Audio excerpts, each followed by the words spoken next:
ગુજરાતમાં વ્યાયામ શિક્ષકો દ્વારા અત્યાર સુધી અનેક એવા આંદોલન કરવામાં આવ્યા છે, તેમ છતાં પણ ક્યાંક સરકારને હજુ સુધી તેમની વાત પહોંચી ન હોય એવું લાગી રહ્યું છે. છેલ્લા ઘણા દિવસથી આપણે અપડેટ પણ જોતા આવ્યા છે કે વ્યાયામ શિક્ષકોને ડિટેઇન કરવામાં આવે છે. એટલું જ નહીં, એ લોકોની સાથે ગેરવર્તન પણ કરવામાં આવે છે. પરંતુ અત્યારે પણ હાલ એ લોકોની માંગ એક જ છે કે એ લોકોને કોન્ટ્રાક્ટ ભરતી નહીં પરંતુ કાયમી ભરતી આપવામાં આવે. શું છે સમગ્ર વિષય આજના આ વિડીયોમાં વાતચીત કરવાની છે, અને ખાસ કરીને જ્યારે નિર્ભય ન્યૂઝના સ્ટુડિયો પર વ્યાયામ શિક્ષકો આવ્યા છે, એ લોકોની માંગ કઈ રહેલી છે તેના વિશે પણ વાત કરીશું. નમસ્કાર, હું હંસિની અને તમે જોઈ રહ્યા છો નિર્ભય ન્યૂઝ. સીધી જ વાત કરી લઈએ વ્યાયામ શિક્ષકો સાથે. તમારું નામ શું છે અને તમારી માંગણી શું છે? મારું નામ ભરત નાવડિયા છે અને બોટાદની અંદર હું ખેલ સહાયક તરીકે ફરજ બજાવું છું. આજે છેલ્લા 15 વર્ષથી વ્યાયામ શિક્ષકોની કાયમી ભરતી કરવામાં નથી આવી. ગવર્મેન્ટ સ્કૂલ 1 થી 8 ધોરણની અંદર સતત 2009થી અત્યાર સુધી એક પણ વ્યાયામ શિક્ષકની ભરતી કરવામાં નથી આવી. સરકારને સતત અમે 15 વર્ષથી રજૂઆતો કરવી છીએ, આવેદનો આપીએ છીએ, છતાં અમારી ભરતી નહોતી કરી.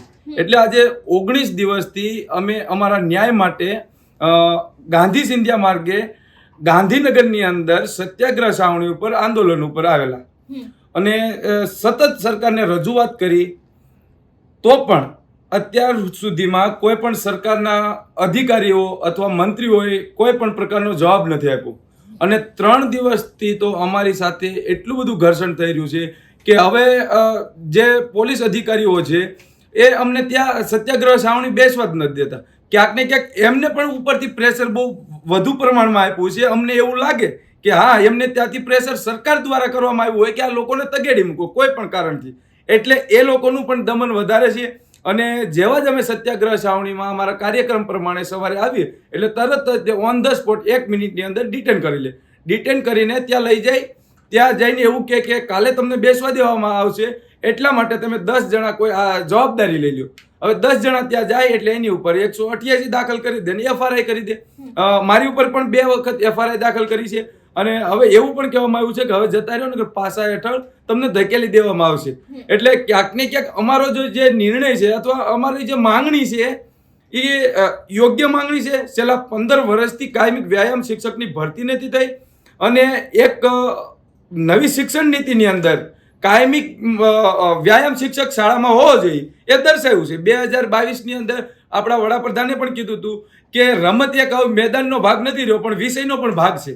તો છેલ્લા 15 વર્ષથી ભરતી નથી થઈ, તો અમે બસ એક જ માંગ કરવી છે કે અમારી કાયમી વ્યાયામ શિક્ષકોની ભરતી કરવામાં આવે. એના માટે ગુજરાત સરકારે રાજ્ય પરીક્ષા બોર્ડે અમારી સેટની પરીક્ષા પણ લીધી છે, અમારી ડોક્યુમેન્ટ વેરિફિકેશન કર્યા છે, મેરિટ લિસ્ટ પણ બન્યું છે અને 11 મહિના અમારી જોડે કામગીરી પણ કરાવી છે. અને અમારી માંગણી એ જ છે કે એની જ અંદર અમને કાયમી કરે. પોલીસ દ્વારા જે ગેરવર્તન કરવામાં આવી રહ્યું છે એ વાતને લઈને શું કહેવા માંગો છો? કારણ કે ઘણી બધી વખત તમને લોકોને ડિટેન કરવામાં આવ્યા અને એની સાથે મહિલાઓને પણ ઢસડીને લઈ જતા હોય છે. શું કહેવા માંગો છો એ વાતને લઈને? હું એ જ કહેવા માંગુ છું કે આજે IG સાહેબ હોય કે DYSP સાહેબ હોય કે PI સાહેબ હોય કે SP સાહેબ હોય, જો અમારી સાથે આટલું દમન થતું હોય તો એ અધિકારીઓએ સરકારશ્રી જોડે કોઈ પણ મંત્રી જોડે જઈને કહેવું પડે કે સાહેબ આ લોકોની સાથે અમે જે ઘર્ષણ કરી રહ્યા છીએ એ અમાનવીય છે અને અમે તમે કહેતા હોય તો 5-10 લોકોને લાવી અને આ બેઠક કરી અને નિરાકરણ લાવો. આવી રિક્વેસ્ટ હું કહું છું પોલીસ પ્રશાસને કરવી જોઈએ સરકાર સમક્ષ. અને અમારો જે નિર્ણય છે એ યોગ્ય છે એ સમજીને એમને પણ મંત્રીઓ જોડે અથવા CM સાહેબ જોડે જવું પડે અને કહેવું જોઈએ કે આ છોકરાઓ સાથે અમે જે કરી રહ્યા છીએ એ અમને નથી સારું લાગતું અને આ લોકોને કાંઈક હા નાનો જવાબ આપો તો અમે એમની સાથે ઘર્ષણ બંધ કરીએ. આપણી સાથે બીજા પણ વ્યાયામ શિક્ષકો જોડાયા છે, એમની સાથે પણ વાતચીત કરીશું. બેન, તમારું નામ શું છે, તમારી માંગણી શું છે અને જે પ્રમાણે 11 મહિનાનો જે કોન્ટ્રાક્ટ લાવવામાં આવ્યો છે ને એ વિષયને લઈને શું કહેવા માંગો છો કે તમારી માંગણી શું છે? અને ખાસ કરીને એક વાત એ પણ જરૂરી છે કે વિદ્યાર્થીઓ માટે જે કાયમી ભરતી છે એ પણ બહુ જરૂરી છે, કારણ કે વિદ્યાર્થીઓના ભવિષ્યનો સવાલ છે. વ્યાયામ એ કહી શકાય કે વિદ્યાર્થીઓ માટે એક ખૂબ જ મહત્વનો ભાગ છે. તો શું કહેવા માંગો છો? મારું નામ અંબાબેન ગાબુ છે. હું બોટાદ જિલ્લામાંથી આવું છું. અમે મેડમ છેલ્લા આજે 19મો દિવસ છે. મહાભારતનો નિર્ણય પણ 18 દિવસે આવી ગયો હતો, પણ તો આ તો કેવું ગુજરાતનું મનોમંથન છે કે હજી સુધી આ લોકો નિર્ણય નથી લઈ શક્યા. અને તમે કહો છો કે જરૂરી શું છે? ખરેખર તો આપણા લોકલાડીલા માનનીય મોદી સાહેબે આપણે ભાઈ વાત કરી એમ નવી શિક્ષણ નીતિ અમલમાં મૂકી દેવી જોઈએ, પણ ક્યાંક કાચબાની ગતિ આ લોકો ધીમે ધીમે કરવા માંગે છે. પણ આ ભરતી છે એ તાત્કાલિક અને યોગ્ય નિર્ણય સાથે અમારી જે માંગ છે એ વ્યાયામ શિક્ષકોને કાયમી ભરતી કરવા બાબત છે. ખરેખર આ અમારે જે ખેલ સહાયક છે એ તો કંઈક સરકારે કંઈક અલગ જ કોથળામાંથી બલાડું કાઢીને આપી દીધું છે. પાછી અમારી જ્યારે સામે ચર્ચા વિચારણામાં અમે 5 મિત્રો ગયેલા તો એ લોકોએ કીધું છે કે અમે 5 દિવસ પછી તમને જવાબ આપીશું. એટલે અમે 2 દિવસ અમે રાહ જોઈ, પણ હજી આ 5 દિવસ નહીં, પણ આજે 19મો દિવસ હોવા છતાં હજી સુધી આપણી આ જે સંવેદનશીલ સરકાર છે, કહેવાય છે ને કે ડબલ એન્જિનની સરકાર, પણ હું તો એમ કહું છું કે આ સરકાર તો 2 મોઢાળી કહેવાય. કેમ કે અમારી સાથે કંઈ બીજું બોલે છે અને પાછળ ચેમ્બર્સમાં બી કંઈ બીજું બોલાતું હોય એવું બની શકે, તો જ આ પ્રશ્નનો જવાબ અમને યોગ્ય મળી શકતો ના હોય. અને આમાંય તમે જો કે કેટલા બધા ફિટનેસના કાર્યક્રમો કરે છે કે ખેલો ઇન્ડિયા છે, રમશે ગુજરાત, જીતશે ગુજરાત. કેવી રીતથી રમશે, કેવી રીતથી જીતશે? કેમ કે હવે તો ભવિષ્યમાં બાળકોને એવું જ જ્ઞાન આપવામાં આવશે ને કે તમે ભણી ગણી ડિગ્રીઓ લ્યો તો ભણશે ગુજરાત, ડિગ્રી લેશે પછી ગાંધીનગરમાં તમારી માંગ પૂરી કરવા જશો તો પછી તમને ઢસડશે બી ગુજરાત. અને નારીઓની મોટી મોટી વાતો કરે છે, તો આજ હાલના તકે અમને એટલા આ લોકો ડરાવે છે કે આ લોકો અહીંથી ગાંધીનગર છોડીને જતા રહેવા જોઈએ. પણ ખરેખર અમારા ગુરુએ ડરવાનું અમને શીખવું નથી. અને અમે પણ એ જ કહીએ છીએ કે આ ગુજરાતનું બાળક છે એ નિર્ભય બને, નિડર બને, સશક્ત બને અને સક્ષમ બને, એના માટે વ્યાયામ ખૂબ જરૂરી છે. અને આના માટે અમે 2 હાથ જોડીને હજુ પણ પ્રાર્થના કરીએ છીએ. કેમ કે આ પ્રશ્ન અમારો એકનો નથી સાહેબ, આ પ્રશ્ન આજે અમે કરીએ છીએ એ કાલે તમને એક વ્યક્તિઓ, હરેક ગુજરાતની વ્યક્તિઓ પૂછશે તો તમારી પાસે છે જવાબ કે કેમ તમે આ 1.5 દાયકો વીતી ચૂક્યો છે, નહીં કે 1-2 વર્ષ.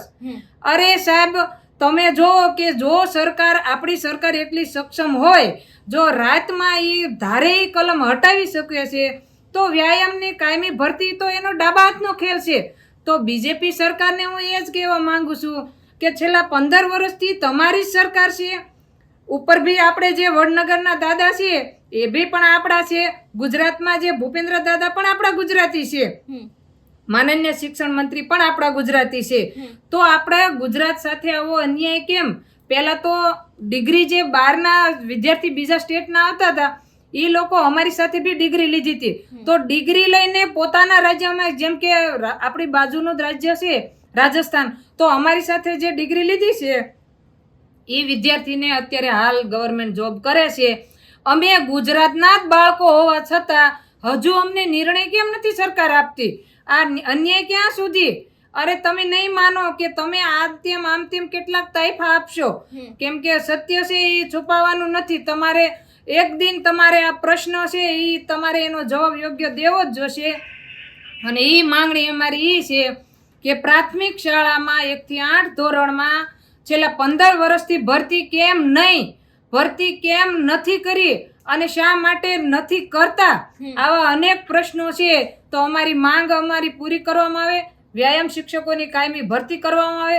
બસ એટલું જ અમારે સંતોષપૂર્વક અમને જવાબ આપે તો અમે આજે ગાંધીનગર છોડવા તૈયાર છીએ, પણ અમને જ્યાં સુધી જવાબ નહીં આપવામાં આવે ત્યાં સુધી અમે અડગ રહીશું.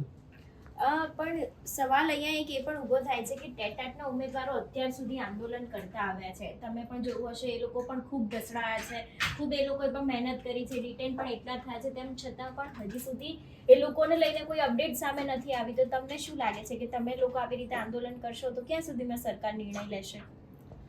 હવે મેડમ, આ જે આપણે જે વિધાનસભા હોય કે ગુજરાત રાજ્યની સરકાર હોય કે પ્રશાસન, ખરેખર તો વ્યાયામ હટી ગયું છે એટલે એ મેન્ટલી અંદર મૂંઝાતા હોય. કદાચ એવું બની શકે કે આમને હા કહેશું તો શું તકલીફ થશે, ના કહેશું તો શું તકલીફ થશે, તટસ્થ નિર્ણય નથી લઈ શકતા.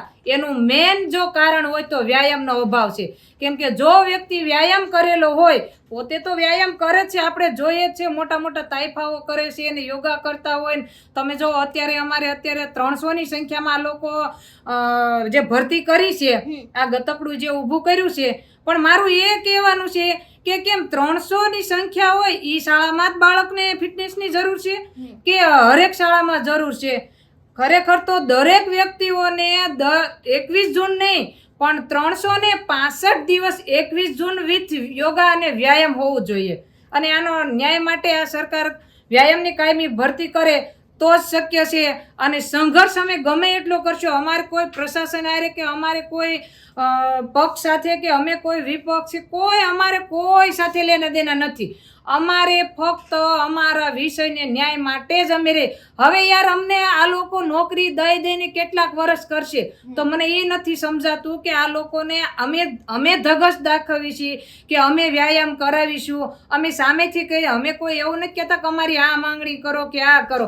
ફક્ત અમે એટલું જ માંગીએ છીએ કે વ્યાયામ શિક્ષકોની ભરતી કરો.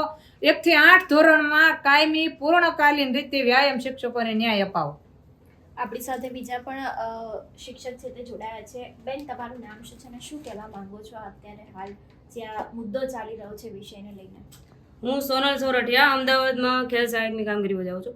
હવે મારે તો એવું સરકારને એ કહેવું છે કે બધી પહેલેથી ઉપર સુધીની ડિગ્રી લઈને એક આંદોલન વિષય પણ એક મૂકી દેવો જોઈએ કે ભણી ગણીને પણ એક આંદોલન કરશો, એમાંથી તમે પાસ થશો તો જ તમને નોકરી મળશે.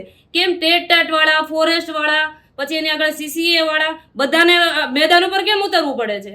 અને એમ કહેવામાં આવે છે કે બેટી બચાવો બેટી પઢાવો, તો શું બેટી પડીને પછી સડક ઉપર ઢસડાય? મારો તો એ જ કહેવું છે કે વ્યાયામ શિક્ષકની છેલ્લા 15 વર્ષથી ભરતી નથી થઈ તો કેમ નથી કરવામાં આવી? અને એવું કહેવામાં આવે છે કે એક નેતા પાછળ જો 20 કે 30 પોલીસ રાખી શકતા હોય તો 300 બાળક વચ્ચે એક શિક્ષક નો રાખી શકે. અને એવું કહેવામાં આવે છે કે મહેકમ નથી. કેમ? અને છેલ્લે અમારે ભણી ગણીને એક ઢસડવાનું અને તોય તેમ છતાંય જવાબ નહીં દેવાનો. કેમ? અને અમારો જે હક છે એનો નિર્ણય અમારા હકનો નિર્ણય અમારે જોઈએ છે. અને ત્યાંથી અમને એવું કહેવામાં આવે છે અમને તો હવે આજે તો ગાંધીનગરમાં એક પોલીસ મને હાથ પકડીને કહે બેન અહીં આવતા. મેં કીધું હું એ વિષયની નથી. એમ કરીને મારે છૂટવું પડ્યું. એટલે ગાંધીનગરમાં જવું એ અમારો ગુનો છે? ગાંધીનગરમાં પગે નહીં મૂકવાનું અમારે? અને અમે આટલું ભણ્યા છીએ તો અમારા હક માગવાનો અધિકાર નથી? અને છેલ્લે તો આ પોલીસને અમને તો ધમકીઓ આપે છે. આજે બી અમારા ઘણા મિત્રોને ડિટેન કરી ગયા છે. એમાંથી અમારા એક ભાઈને તો અલગ જગ્યા ઉપર લઈ ગયા છે. કેમ? આવું એ લોકોને ઉપરથી દબાણ આવે છે કે આ લોકોને તમે ગમે એમ કરીને તમે વીખો એમ? કેમ? એ લોકોને જવાબ નથી દેવો એટલા માટે. અને ખરેખર એ લોકોએ તો અમને હા કે ના સરકાર જવાબ આપે. તમારે ભરતી ન કરી હોય તેનું કારણ આપો અને આ વાયદાઓ ખોટા બંધ કરો. નારી શક્તિ કરીને તો તમે અમને રોડ ઉપર લઈ આવ્યા છો. આની કરતા તો ભણ્યા ન હોય તો મજૂરી કરતા હોય તોય સારી રીતે જીવી શકો તમે. અને ભણી ગણીને અમારે રજૂઆત કરવા માટે અમને અંદર સુધી જવા નથી દેતા તો અમે જઈએ કોની પાસે? તમારા દ્વારા એવી પણ વાત કરવામાં આવી કે લગભગ 200 જેટલા શિક્ષકો છે લોકોની સામે ફરિયાદ કરવામાં આવી છે. એ વિષય શું છે કે પોલીસ દ્વારા કેમ ફરિયાદ કરવામાં આવી રહી છે? એક તરફ પોતાના હક માટે જ્યારે આંદોલન કરવામાં આવી રહ્યું છે, સરકાર જ્યારે કાયમી ભરતી બહાર નથી પાડતી તેની સામે લોકો જ્યારે આંદોલન કરી રહ્યા છે તો પોલીસ દ્વારા એવું દમણ કરવામાં આવે છે કે લોકોને ધાકધમકી આપવામાં આવે છે. એટલું જ નહીં, 200 લોકોની આસપાસના લોકો સામે તો ફરિયાદ પણ કરી છે. આ વિષયને લઈને પણ વાતચીત કરીએ. મેડમ, મારે તો એટલું કહેવું છે કે ભાઈ આંદોલન અમે એક બહુ શિસ્ત રીતે અમે અમારી માંગણી અમારો હક માંગીએ છીએ. અને અમે આજે આ ત્રણેય ઊભા છીએ, અમે ત્રણેય ઉપર FIR દાખલ કરી છે. અમે એવા ગુનેગારો છીએ, અમે એવા આતંકવાદી છીએ કે અમારે એક આ વિષય અલગથી ભણવો પડશે કે આમાંથી કઈ રીતે બહાર નીકળાય, નેતાઓ પાસેથી કેવી રીતે જવાબ લેવાય, આ અમારે શીખવું પડશે. અમને એ નથી ખબર પડતી કે અમે કઈ રીતે ગુનો કઈ રીતે અમારા પર દાખલ કરી દીધો ને અમને નથી ખબર. ડિટેન કરીને લઈ ગયા, પછી 10 જણાને અલગ કાઢ્યા એમાંથી. ત્યારે અમે 300ની સંખ્યામાં અમે ડિટેન થયા હતા અને અમે એમાંથી 10 જણાને તો અલગ લઈ ગયા પોલીસ સ્ટેશન ઉપર અને ત્યાં અમને બેસાડ્યા. પછી અમને એવી ધમકીઓ આપી, અલગથી લઈ ગયા અને છેલ્લે અમે 3 જ લેડીઝો હતી રેલવે સ્ટેશન પોલીસ સ્ટેશને અને 10 વાગ્યા પછી અમને ત્યાંથી છોડ્યા છે. તો ત્યાંથી અમે કઈ અને પછી કોઈ નહીં ત્યાં. તો આ કેટલું વ્યાજબી છે? અમારા હક માટે અમે અવાજ ન ઉઠાવી શકીએ? એક ભણેલ ગણેલ યુવાન જો અમારા હક માંગવા માટે અમે આગળ આવીએ છીએ તો અમને પોલીસ પ્રશાસન દ્વારા અમારો અવાજ દબાવવામાં આવે છે. તમને નોકરીઓમાં તમને બધા ગુના દાખલ કરશું તો તમને આગળ નડશે. તો અમે જાતે કરીને અમે આ બધું કરવા જઈએ તો અમને અમારો જવાબ આપો. તમારે ભરતી ન કરવી હોય તો અમને ના પાડી દો એટલે અમે ફિલ્ડ છોડી દેશું. અને કરવાની હોય તો અમને જવાબ આપો. આજને તો કાલે અમને જવાબ નહીં મળે હા નામાં, ત્યાં સુધી અમે ગાંધીનગર છોડવાના નથી. એટલે જે પ્રમાણે વ્યાયામ શિક્ષકોમાં અત્યારે રોષ જોવા મળી રહ્યો છે કે સરકાર દ્વારા એક નવા જ ગતકડા લાવવામાં આવે છે, ક્યાં તો પછી કોન્ટ્રાક્ટ આપવામાં આવે છે અથવા તો પછી કાયમી ભરતીને લઈને કોઈ જ અપડેટ આપવામાં નથી આવતી. એટલે ક્યાંક વ્યાયામ શિક્ષકોમાં અત્યારે રોષ પણ છે કે ગુજરાતનું ભવિષ્ય છે તે રસ્તે રઝળી રહ્યું છે, તેમ છતાં પણ આ વિષયને લઈને કોઈ જ સમાધાન કરવામાં નથી આવતું. તમારું શું માનવું છે આ વિષયને લઈને અમને કમેન્ટ કરીને ચોક્કસથી જણાવજો. તેની સાથે જ અમારી ચેનલ નિર્ભય ન્યૂઝને લાઇક, શેર અને સબસ્ક્રાઇબ કરવાનું ભૂલશો નહીં. નમસ્કાર.